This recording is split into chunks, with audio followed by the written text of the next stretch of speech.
Ahí, amigo, desafortunadamente lo están haciendo otra vez y creo que hay que decirlo. Y si les dijera que James Gunn, el tipo que salvó a Marvel con un mapache parlanchín, está a punto de hundir el universo DC con sus propias manos, o al menos todo parece indicar que para allá vamos. Quédense porque hoy les traigo la data completa, las cifras y por qué medio internet está bastante temeroso con el plan maestro de Gunn. Esto se pone bueno o triste si eres fan de DC como yo. ¿Qué onda, amigos? Aquí tu compa de Re Nerdo, el canal donde comentamos las noticias del cine, las series y toda la cultura geek sin filtros y con toda la pasión geek. Hoy toca hablar de un tema que tiene a la comunidad de DC dividida en dos bandos, los que todavía confían en James Gunn y los que ya están armando la fogata para quemar el nuevo DCU. Así es que agarren su café y comenzamos. Todo arrancó con Supergirl. La promesa era altísima, una adaptación fiel del cómic Supergirl, la mujer del mañana, una de las historias más queridas del personaje en los últimos años. Lo que llegó a pantalla fue otra cosa, una superproducción genérica que según muchos fans y críticos le quitó la sal y la pimienta al material original y le cambiaron el final por uno horrible, cuando no había necesidad. Y miren, no estoy exagerando cuando digo que esto le puede costar caro a Warner Bros. Hablamos de una posible pérdida de cientos de millones de dólares. ¡Auch! Pero ojo, no todo es un desastre total. Millie Alcock, como Kara Zor-El, se llevó elogios casi unánimes. O sea, la actriz cumplió. El problema fue todo lo que la rodeaba. Pero la cosa no termina ahí. La serie Lanterns, que en teoría debería ser la gran ópera espacial de DC, con anillos de poder verdes, alienígenas y el cuerpo de linternas verdes en todo su esplendor, aparentemente se está convirtiendo en algo más parecido a la copia de True Detective con anillos. ¿Qué significa eso? Pueblos color marrón, tono oscuro, drama policial y aparentemente ni siquiera vamos a pisar el planeta Oa. Para una space opera, eso es bastante grave, ¿no creen? Nadie pedía un refrito de la fallida película de 2011, pero tampoco pedíamos que le quitaran literalmente el verde y el espacio a una historia de linternas verdes.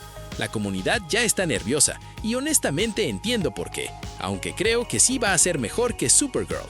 Pero la cosa no termina ahí. Acá viene un dato curioso.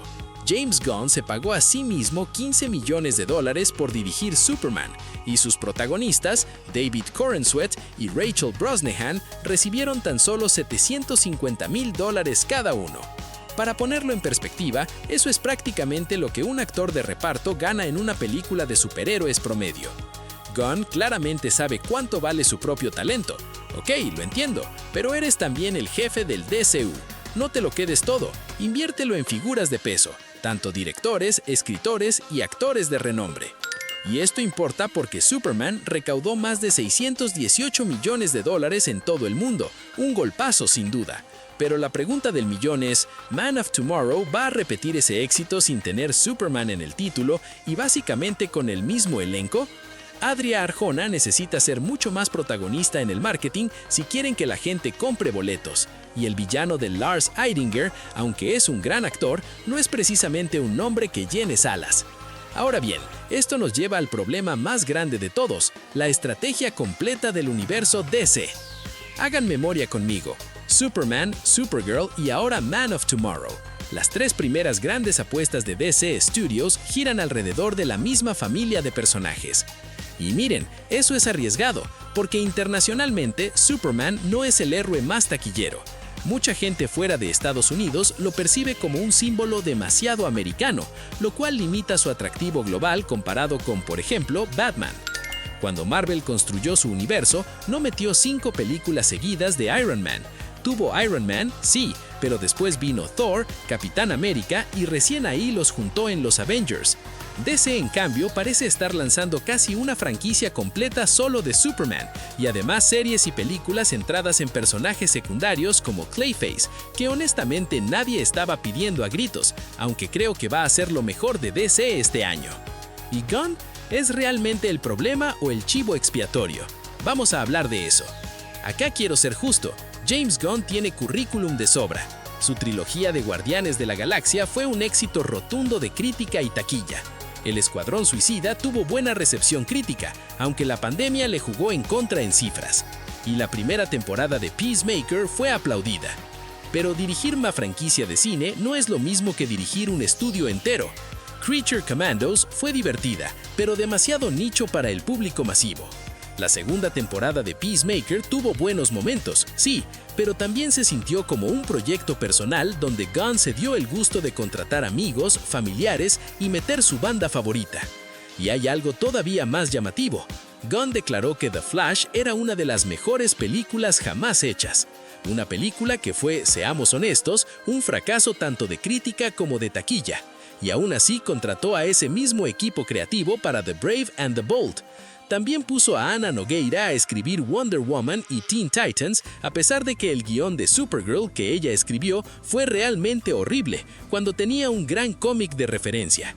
Sumen a todo esto que la mitad de lo anunciado en 2023 simplemente no se ha cumplido, y que antes de llegar a la Liga de la Justicia, todavía nos esperan una serie del secundario de Jimmy Olsen que francamente no me gusta nada, y una película de los villanos Deathstroke y Bane. ¿En serio, DC? Pero tranquilos, no todos son malas noticias. Hay una luz al final del túnel, y tiene capa y orejas de murciélago. Aquí está el giro que nadie esperaba. La salvación del universo DC podría no depender de Gunn en absoluto, sino de The Batman Parte 2, la secuela dirigida por Matt Reeves con Robert Pattinson. Gunn ha dicho que está involucrado en la producción, pero seamos realistas, esta sigue siendo una película de Matt Reeves, con la identidad visual y narrativa que ya conquistó a crítica y público en la primera entrega. Y si triunfa, como todo indica que pasará, le da un empujón gigante a toda la marca DC sin importar lo que pase con Linternas o Clayface. Si Gunn y Safran tuvieran un poquito de sentido común, ya estarían rogándole a Reeves y Pattinson que se integren oficialmente al universo DC. ¿Pasará? Lo dudo, pero el éxito de Batman 2 y Man of Tomorrow podría ser suficiente para mantener a flote el primer capítulo de este nuevo universo, Dioses y Monstruos. Entonces, ¿está el universo DC en crisis total? No todavía, pero sí hay grietas que se están notando cada vez más.